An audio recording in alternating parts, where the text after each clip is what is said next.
Now, when it comes to mental health issues and well-being, we have professionals who deal with such issues. With me today is one of my best friends who well knows this topic because he has dealt with mental health issues with the forces and in war zones in various parts of the world, and he's better placed to share with us the journey of mental health issues and how rampant it is. He will also be telling us about his services and where he can also be found and how he works. Bwana Kelvin, karibu sana. Asante. Hebu jitambulishe, maybe my viewers should know your name and what you do exactly, how you define yourself. Yes.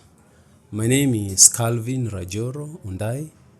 I am a professional psychologist, counseling psychologist. And in this case, I deal with the issue with the mental health and psychosocial support.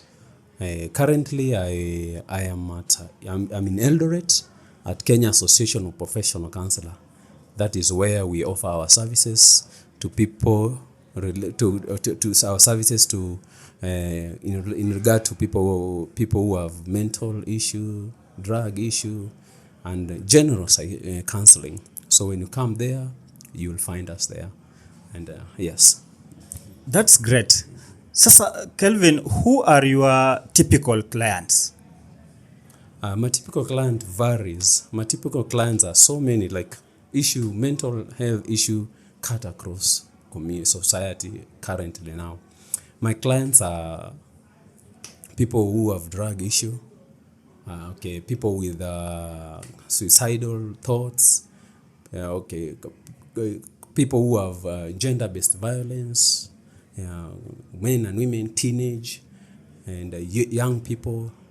I can say when we come to mental issue, anyone could be suffering mental disorder or illnesses in one or the other. So anyone who come with psychological issue, we are able to help them, but they vary. Now, I've always wondered and asked myself, how do you diagnose someone, or how do you look at someone and say this is a mental health case? How do you arrive to a conclusion that this one needs attention? Okay, we normally, there is something we call mental assessment and diagnosis. Mm-hmm. And when you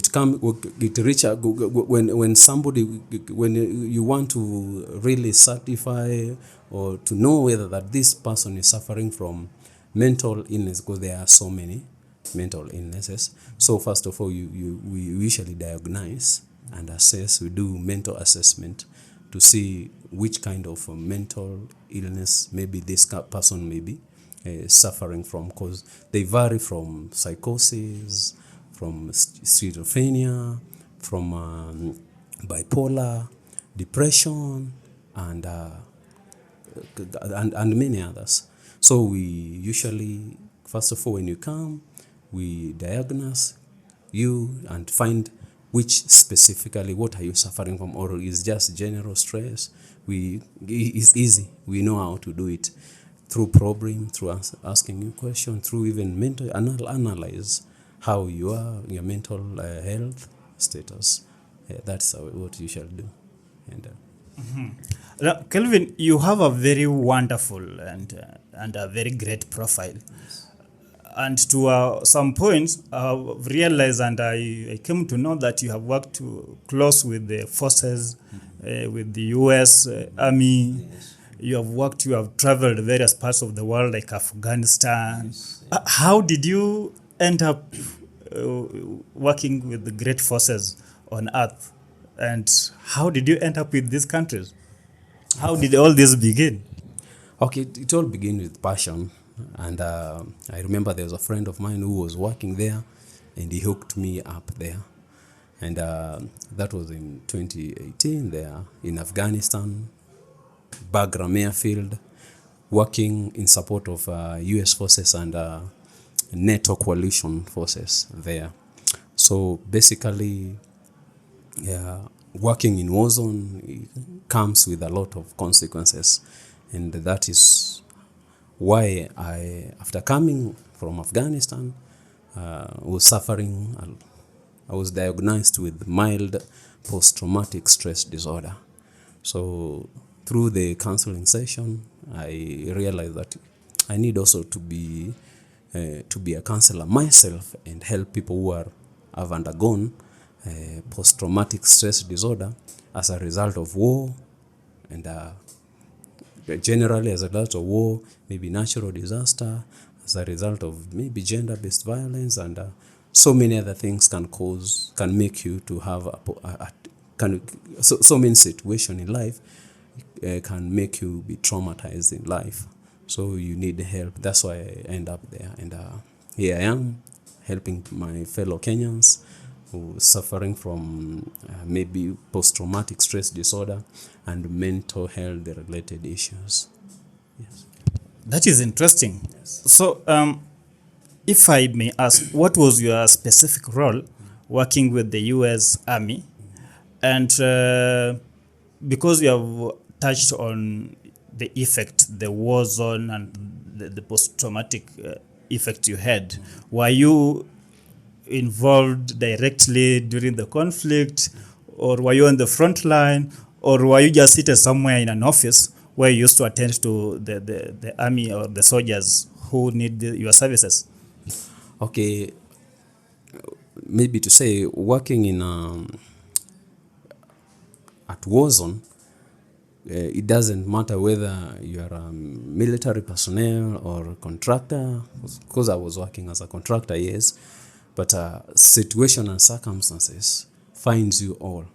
If it's maybe bombing, if it's attack from in a military installation, you are also subject to that. So I was working as a contractor by then, but what usually happened there is almost the same, because when something comes, when an attack comes, you are also affected. So generally, we were affected. Yeah, you find yourself being affected. Yeah. So for how long were you working there, and when did you come back to Kenya, and maybe what are you currently doing or the future plans you have? Okay. I came back immediately after the U.S. forces pulled out of Afghanistan in 2019, 2020. They began pulling down. So we had to come back because the number of the soldiers were being reduced, people were being reduced, and there was intentional to get out of that country. So for security issue, we had to come out. And in 2019, I came back, and currently, since that time, I said I joined counseling sessions, and I ended up now being a counselor myself. And then currently I'm working at Kenya Association of Professional Counselor. I also work at some hospitals and rehabs at part-time on doing counseling and psychosocial support in those places. By the way, I do two things. I'm a counselor, both spiritual therapist, counseling. When I say spiritual therapist, means I'm counseling. I'm a Christian counselor. In other words, spiritual, I'm a Christian counseling in regard to the word of God, because God is our great counselor, as the Bible says. So I'm counseling in regard to that and helping people in regard to that. So currently I am here based in Eldoret, and that's where I'm offering my services. Yeah, man. Okay, so according to what you are telling me is that when you came back, the effects that the war had on you, or the direct effect of what you saw there affected you. So what was the role you are playing there that changed the course of your career, that you became a patient and you saw the need to offer such services? Thank you very much. That is, what I saw there and the experiences there, when I come back, it was very hard for me to, again, come into the society again, interact because there, and especially now, I was we it was very fast, and back in Kenya here, there was a job. Here in Kenya, you don't have a job, you are used to that kind of life, touching a lot of money, and even psychologically I could not sleep. I am married, I have two daughters.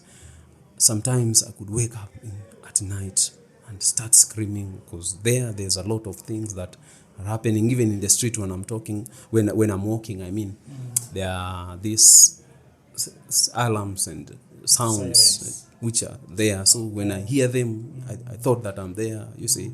So I kept on, it kept me affecting me, disturbed me, eating disorder, depression, sometimes anxiety, sometimes I feel lonely, sometimes even, let me say, those who are married, you see, sexual desire, decrease of sexual desire, you need to be alone, having problem being with people, relationship issues, you see, those are the anxiety.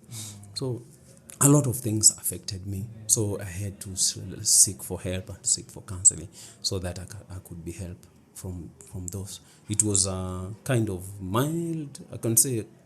It was mild, but according to the doctor who assessed me, it was kind of intermediate, moderate. You see, yeah, moderate post-traumatic stress disorder, which was manageable, and thus here I am.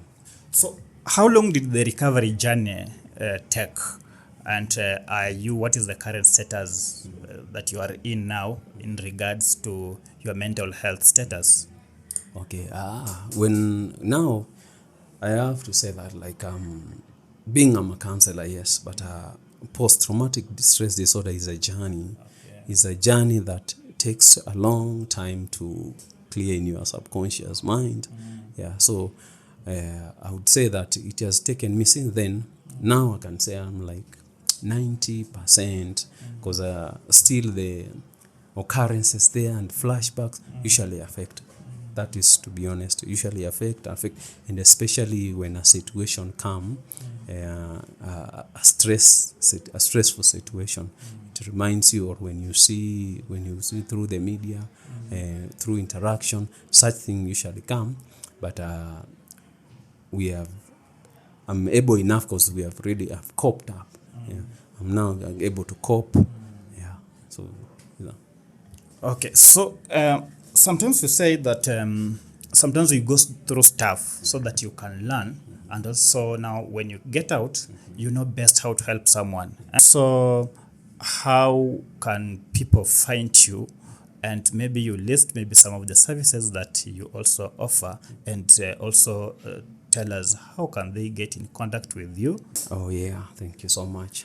I can say my journey to this has been very fruitful and fulfilling. I'm able now to have a job that I depend on, and I can take care of my family, you see. And this is fulfilling, yeah. From that place to now, I can say it is really good, because I believe I make a right decision to helping. My aim is to help our community. Kenyans now are suffering from a lot of mental health related issue. You hear about cases of people killing one another, some children, and even the case of the Shakahola thing. Yeah, it's all about mental problem that people are facing in our country. So I took this opportunity with a lot of enthusiasm to help our people, to help our young people. By the way, when you talk up, when you've said which kind of people that we are targeting, we are targeting a lot of people with marriage issue, young adolescents with issue, people with a drug addiction, people like currently people with the social media problem, a lot of things we are covering. We are helping people with a lot of issue. When they come, we just diagnose, we know. Yeah, people with maybe like Kenya now, we have men, women issue, children, parenting issue, you see. And also maybe you can say this cost of living issue. Cost of living issue, economic issue. Like now, many Kenyans, even when you walk around, you see they are very sad. So many Kenyans are suffering from that economic, socio-economic issues. Socio-economic now become a psychological issue, you see. So Kenyans are suffering from that. So they also need to be helped, you see, so that we can continue going despite of the current situation, circumstances in our country. Yes. So many people are looking for these services, if I'm not wrong. So where are you found, or how can you get in touch? How can someone get in touch? Maybe they have a patient or someone who needs social support or a mental health problem. So how can they get in contact with you, and where are you best, or who can get your services? I can say anybody with any psychological or mental related issue can get my services. Currently, I'm based at Kenya Association of Professional Counseling, and that is where we are, many counselors there. So we are a group of counselors. So there you can find me, and my contacts are 0729965106. You can also find me on Facebook, like on Facebook, Calvin Rajoro on Facebook. Yeah, that you can find me there also, I think. So we shall leave his contacts in the comment section, so that you can easily reach out to him. And if you have any other question or you need support, you can directly contact him and then get assistance. So Calvin, now that you served even in the military and you were there in the war zone, are you still planning to go back, or what's the future plan? Yeah, my future plan is, of course, universal.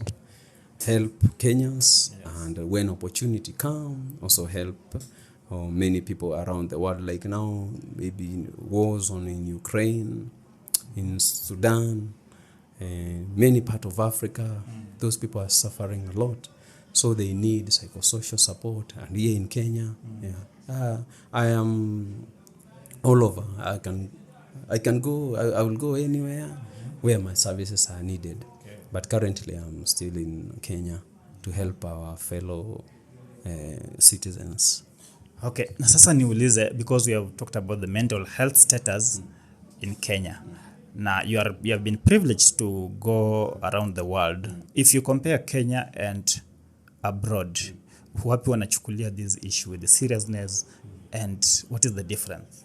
Okay, first of all, I would say our country has never been serious about mental health issue. But recently, they have realized this thing is serious. Because when you look at news, every news, even look at today news, you'll find that somebody, the case or the incident there, if you look at it closely, is a mental related issue. You see? Yeah. So, is high time our country and our government, especially now the health bill, mental health bill that Parliament is yet to pass, they need to pass it very fast so that we can help many Kenyans. Country like country like the United States, they take it very serious, because they knew this thing before, that mental health, there is no health without mental health. And that's why they control it. They are doing their best and putting their resources to ensure that their population are taken care of, and their mental health is taken care of very well.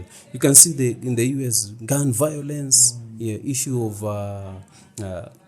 drugs, issue of homicides is on the rise, and they are doing their best. I believe the same effort American government, the European government, and the West are doing, Africa should embrace that. You know, we are coming from a tradition, African traditions the issue of mental health care were not in the context of African tradition. They were neglected, and when somebody was suffering, you was saw that that somebody's man, that it was a mental health care that could be managed.